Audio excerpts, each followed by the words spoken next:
Along with the infamous Jay Moore.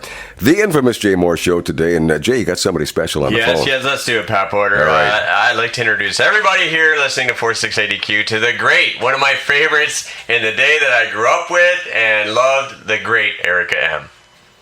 Hello. Hey, Erica, how are you? I'm excellent. I'm so happy you called, and it's been great to have you part of my life. Maybe you don't know that, but part of my life, somebody I watched every single day on Much Music.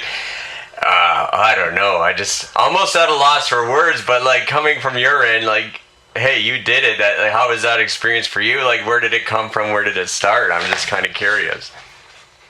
I'm guessing I was not unlike you. I was really into music when I was very young. Yeah. And by the time I was 17, I was working at a local radio station. I wasn't on air, unlike you, the infamous Jay Moore. I was just working as an assistant in the head programmer's office. Yeah. I got access to the radio station. I got to see how it worked. And then I was DJing in clubs, mostly punk clubs, new wave clubs, working at record stores. I was just really immersed in the music industry. I got my degree in communications and then got a job, moved to Toronto to answer the phones for a TV show called The New Music. Oh, yes. I became an entertainment coordinator for that office, and I was there when they put the submission into the CRTC to get the license for a 24-hour music channel. And I worked there behind the scenes for a year. I made a demo tape, and they put me on the air. That's the short story. Yeah. Well, that's crazy to me, though, thinking about it, because how are you feeling? You don't know at the time, is this going to explode? What's happening? You're just interested in music and making a step in that direction, not knowing where it's going. It became huge. Yeah. Yeah, I mean, I didn't really think about the future. All I knew is, holy crap, I just got the job talking about music to Canada. Yeah. I got the job to interview the bands. So it didn't matter how long it would last because I was in it in the moment. Yeah, live in the moment is exactly it. It's just amazing how it became such a huge thing, and it gravitated to me growing up because that's exactly where we got music, like you said, 24 hours a day, and all the interviews and things that everybody did over there. That's where the bands got exposure and made me a fan, and it was just great to watch you and some of the legendary crews like the reinvention of the VJ is what hooked me before the documentary, which I'll get to in a second. But the reinvention of the VJ, I listened to every single one of those and became a fan because some of the people that you worked with literally became legendary to a fan base in Canada, at least, and like the Steve Anthony's and even Dan Gallagher. You don't hear much about Dan Gallagher much, but he was like a legend. I love the Pepsi Power Hour and everything, and I don't know. It was just, it was like, I think maybe you a celebrity. Really? No? Am I wrong? Well, first of all, thank you so much for listening to the podcast. For people who are listening, Reinvention of the VJ is sort of like my pet project that I started over COVID because I was wondering, am I the only person that has mixed feelings about having worked at Much Music, how it has impacted my life, etc.? Oh. And I also am really interested in how people transition in their careers. So I reached out to, at this point, 20 of the different on-air people at Much Music and asked them questions like, first, how did you get the job? Mm-hmm. Tell me what it was like working there. We would sort of compare notes. And then I would say, well, why did you leave? Because everybody left.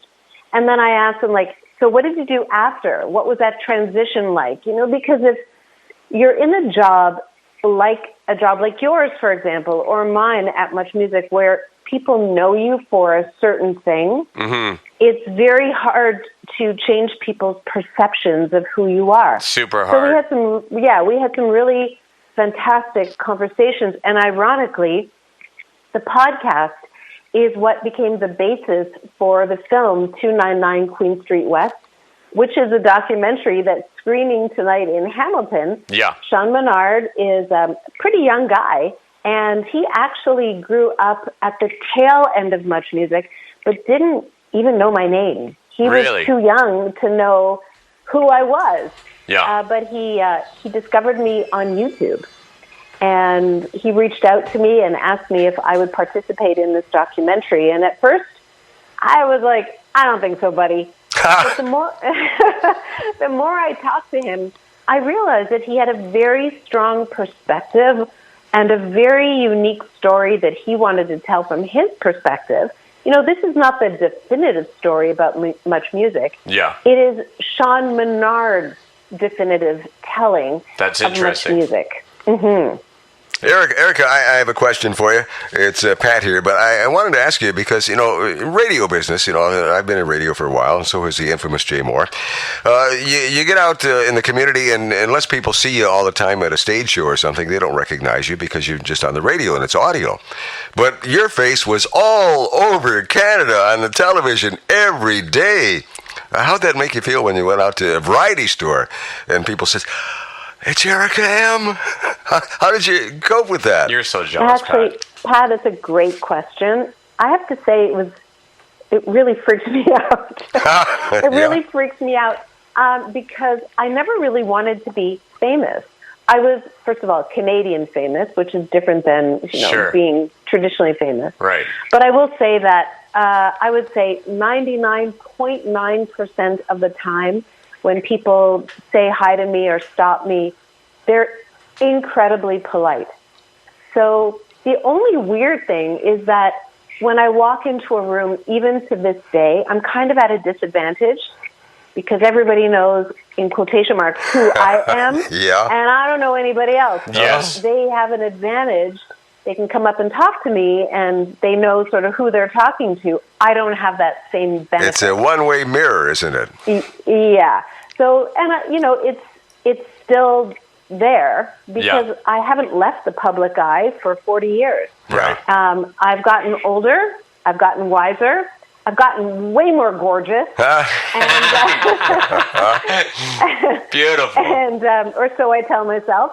But I am so actually proud to be one of the many faces, not just of Much Music, but of women in the media in Canada. For sure. Absolutely. There was a time when there were no women in the media. I mean, you'd have somebody maybe in the news office that would be writing copy or something like that, and you probably can relate to this. And then on air, you didn't have disc jockeys that were women primarily. Really? Not even newscasters, nothing. Oh. And then it all changed when Much Music came along.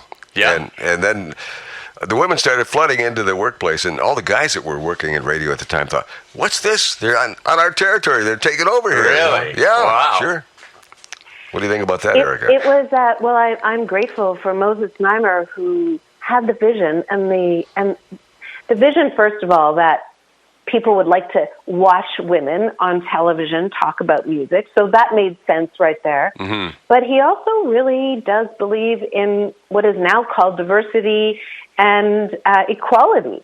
So not only did he have, all kinds of really powerful women on his stations, but he also had a lot of different people of color.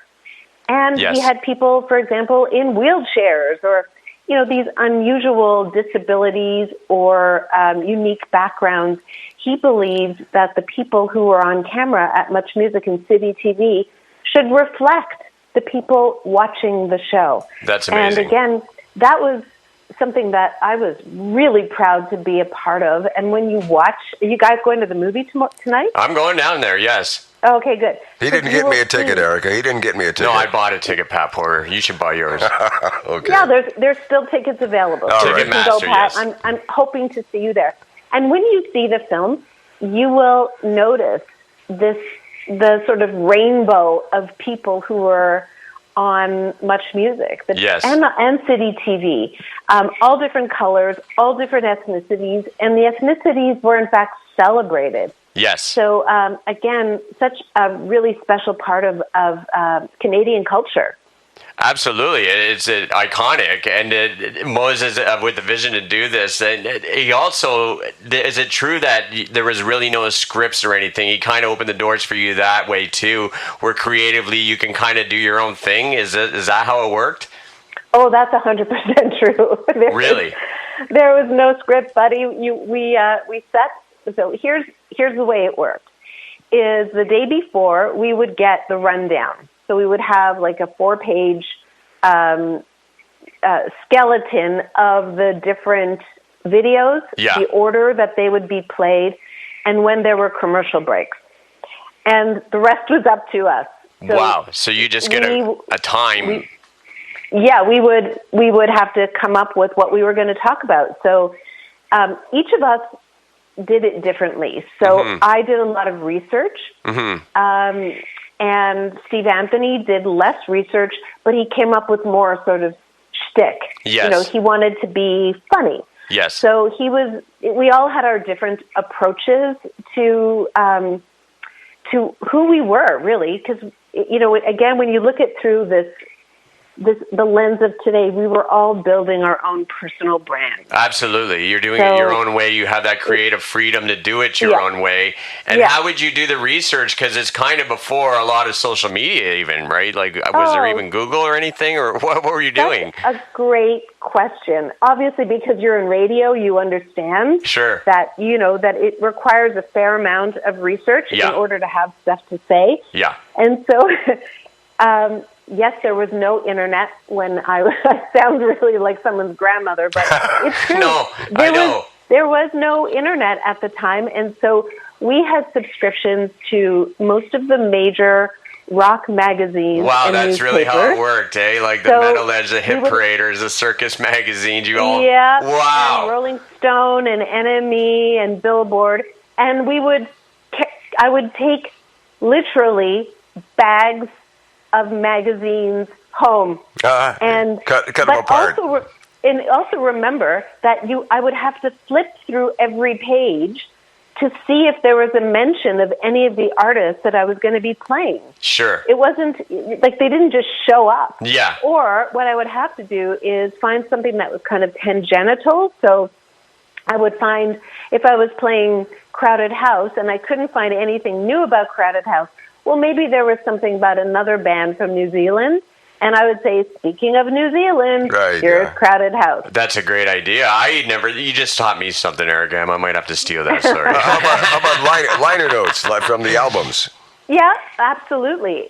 If we had the album, for sure. Okay. I mean, a lot of times I would talk about, like, let's use Crowded House as an example, is they were one of my favorite bands, so I'd say, I was listening to the album or the CD, and I just found this song, and I love it, and this song really spoke to me. So there was a lot of sort of editorializing, again, because people were looking to the on-air people at Much Music as music curators, or even more so cultural curators. Absolutely. Sure. You're 100%.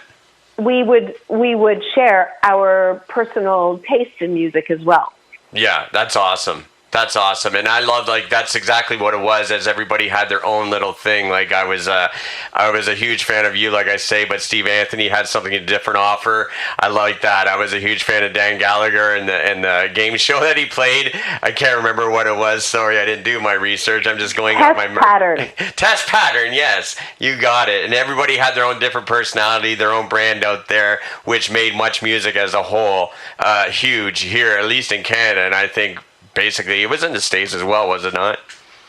It ran partly in the States. It also aired in the UK and Europe on Sky Channel. So we had quite a surprisingly large reach. Yeah, you did. It was huge. You know, your personalities were magnified, too, by the fact that you were on television, your faces, your movements, all that people could see, as opposed to just listening to a voice on the radio reading the weather. That's right. Yeah. And in fact, that, even though I was quite young when I went on the air, I was 23, I sort of inherently understood that it was a visual medium. So I took a lot of time to make sure that what I wore was sort of visually entertaining. So I wore a lot of local designers and bright colors and big hats, and I just felt that was part of the job. Yes, absolutely. I remember that. Yes. It was part that I really enjoyed to see you people come on stage. I guess you were right in the studio, but you didn't look like Knowlton Nash or somebody. I mean, no offense, Knowlton, but you know what I mean, eh? Yeah. Was yeah. there any? Well, Christopher Ward did sometimes, but yeah. Christopher Ward, yes, absolutely. Terry Dave Mulligan, he had his own flavor as well. Yeah. Yeah, Bill Welechka. Yeah. Bill Welechka. So Bill is going to be there tonight in Hamilton Great. for the post screening Q&A, and he was at Much Music when I was there, but he was an editor when I was there. Yeah. And he started to go on air on a little show called Outlaws and Heroes, which is a 1 hour country music show that he was really into. And he did such a good job that they made him a full-time VJ. And he stayed there for years. Mm-hmm. Yeah, amazing. It's amazing. You got a long career out of that. And you could go anywhere after that, and you'd be recognizable and hired on the spot. Not necessarily. I was just going to say, yeah. No, because people have preconceived ideas of me or any of the on-air people. Yeah. So one of the obvious preconceptions that people might have is that Erica Ehm was a party girl or something. It's ironically the opposite. I'm somewhat of an introvert. I'm very earnest. I don't like bars. I don't like really loud music in bars. I'm actually a pretty straight shooter. Yeah, so, absolutely. But when I tried to get jobs in broadcasting back in the day, they wouldn't, let's use the term, cast me, because the perception was that I wasn't sort of a mainstream broadcaster. Yeah, I see, yeah. That is something to work against, but so much of it is in your favor as well. So I would think that it's kind of a toss-up, isn't it? Sure. As we say, it's a blessing and a curse. Okay. Yeah. Well, at least we get to live it out tonight. 299 Queen Street West, the Much Music Experience at the First Ontario Concert Hall. Still tickets at Ticketmaster, Pat Porter, because I am going down. I think you should go down. You should have bought me a ticket. I'm bringing Ashley, and it's going to be great. And are you going to be there, or what is the rest of the panel, Erica? Oh, yes. I for sure am going to be there. That's amazing. And Rick, the Temp. Oh, Rick the Temp, yes. Campanelli will be there, and I think Michael Williams will be there as well. Oh, that's going to be an amazing cast. Absolutely. And let's not forget Sean Menard, who is the young filmmaker who had the vision and the audacity to make this film. You know that he mortgaged his home in order to make this film. Wow. He's quite a renegade. He's a visionary. He made a beautiful movie. Right. Anybody who grew up watching Much Music is going to just be blown away by the film. Yeah, that's what I'm looking forward to. The years that I spent watching Much Music, to be able to get this tonight, God bless them, because this is something that I am going to enjoy. He's shaking with anticipation here, Erica. It's just I'm trying to get, because it means something to me. It really does mean something to me. Much Music I loved. Erica Ehm I absolutely loved. And for this to be happening, and you think about somebody mortgaging their house, Pat Porter, to make this happen, that's, to me, screams passion. Yeah, for sure. Yeah. Oh, it's gonna be a passionate night. The audience is going to be able to ask us questions after that. The Q&A is, it starts off with Sean interviewing us on stage. Okay. But then we open up the floor to questions from the audience, and that's when it gets really fun. Yeah. So you can come with your questions and be prepared and be able to ask the crew some questions, and that's where it does get fun. I'm looking forward to it. It's going to be great. How did you reinvent yourself, Erica? And because of it, that's what you were talking about, that you don't do these things a lot anymore. But you went on and wrote books, and you have your own company going. Like, it's I'm more saying, because you have a reinvention of the VJ, that podcast, which I recommend anybody, because those were great, and you talk about what everybody did post Much Music. What did happen to you?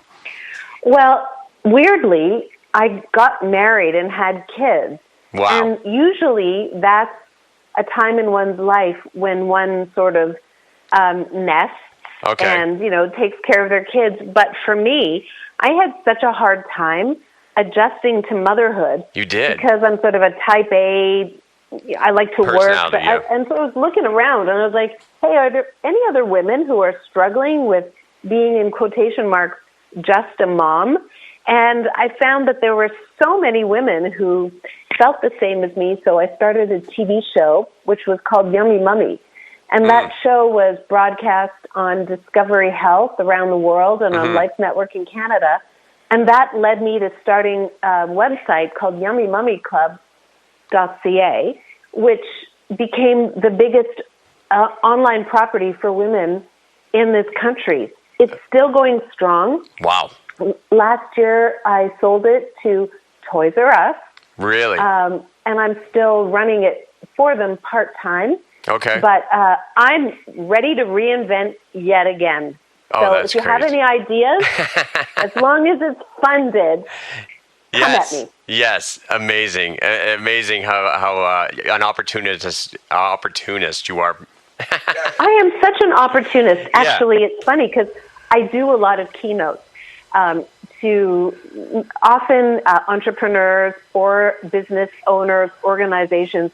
And one of the topics that I touch on a lot is the importance of being an opportunist. And, there is a sort of a traditional view of what an opportunist is, which is someone who takes advantage of a situation to sort of step on other people to get ahead. Yeah. But I think in this age, there is a reframing of that word.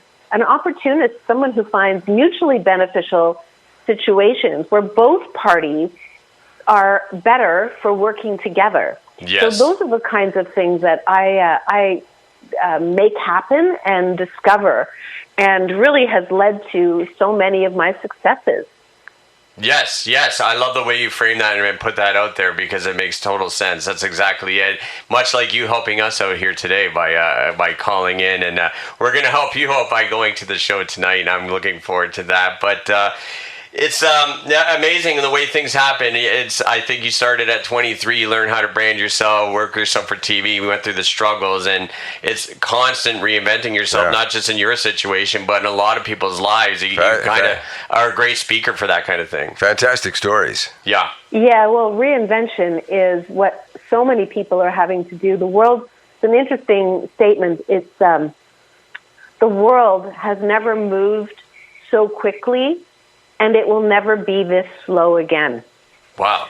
That's right, yeah. Yeah. So because of that, people's jobs are no longer even available anymore. People are, full careers are being wiped out. Yes. And new careers are being invented all the time. But, how do you transfer from one career to another? It could be really scary. And so I love to, do keynotes on that and inspire people to embrace change. And, you have to now. You have to embrace change. Yeah, it's moving fast all the time. I mean, we talked about even just Much Music, where you're researching your stuff through magazines and subscriptions that really don't even hardly exist anymore. And people are just popping up with, like you say, new careers, doing it a different way. And you got to change with the times and embrace it because it's coming whether you like it or not, Well, ironically, the people at Much Music didn't embrace change. Yeah. They were arrogant. I would say this would be the owners, the new owners, so that would be Bell Media today. Yes. They were pretty arrogant and refused to embrace the digital world in a timely manner. And because of that, YouTube ate their lunch. And then influencers emerged. So Much Music lost its cachet. And it just kind of withered and died. Yeah. It was at the end of it, like the death of it was like the Bell, because it just seems to be, let's face it, they fire a lot of people. Change or die, that's what you have to think, Yeah, for sure. Yeah, I was a victim of Bell Media at one time too. So I think every broadcaster is probably a victim of Bell Media at some point. Yes. I mean, all the major media companies are struggling, and the listeners' behavior has changed. Technology has changed. Our economy has changed. Yes. And if you have so many different factors changing, that it's going to disrupt the current business model. Of course. And you need to have people who think differently to be able to reinvent these business models, and I don't think they've figured it out yet. No, definitely not. I definitely not. I think there's too much money involved, and everyone's trying to protect their spot. But it's great things like what's happening tonight with this film, where anybody can kind of just. I mean, this man mortgaged his house for it, but he can put it out there and do these things because of the change in technology. And this is somebody that has had the forethought to do something like this. Yeah, he is.